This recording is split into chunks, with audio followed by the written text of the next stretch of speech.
Slavery constituted the principal backdrop against which whites and blacks encountered one another for over 200 years, from the 1660s to the 1860s.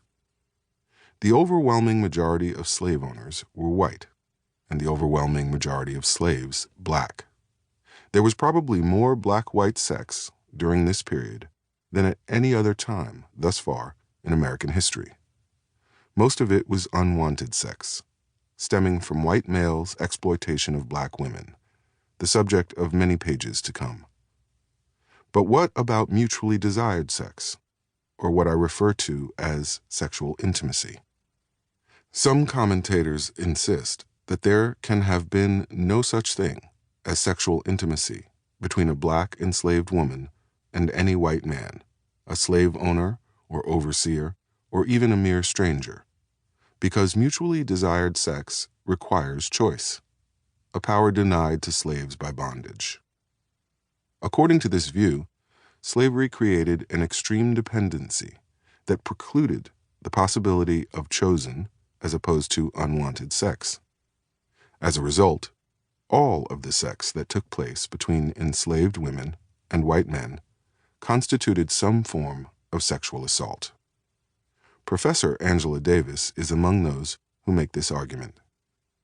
Criticizing the notion that a slave woman could consent to have sex with a master, Davis maintains that there could hardly be a basis for delight, affection, and love, as long as white men, by virtue of their economic position, had unlimited access to black women's bodies. Proponents of this view are right to stress the cruel coerciveness of slavery. While the specifics of bondage varied widely over time and from place to place, the condition itself always endowed masters with despotic personal power over their human property.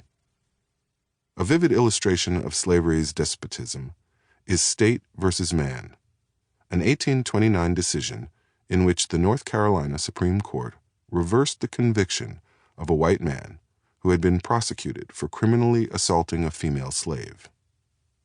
John Mann had shot a leased slave named Lydia when, for reasons that are unclear, she ran away from him and refused to stop.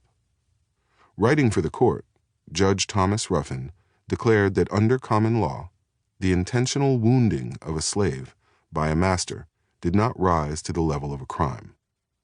In explaining the court's conclusion, Ruffin described the terrible core of American racial slavery with eloquent, if chilling, clarity. The slave, he observed, was one doomed in his own person and his posterity to live without the capacity to make anything his own, and to toil that another may reap the fruits. Absent legislation, masters should be permitted to discipline slaves in whatever way they saw fit, because Ruffin asserted, we cannot allow the right of the master to be brought into discussion in the courts of justice.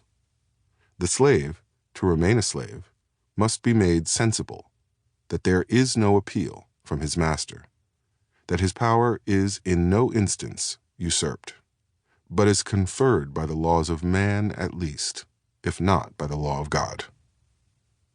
It was good policy, Judge Ruffin insisted, for courts to refrain from criminalizing even cruel and unreasonable battery on slaves by their owners, for the only thing that could create the obedience that slavery required was uncontrolled authority over the body.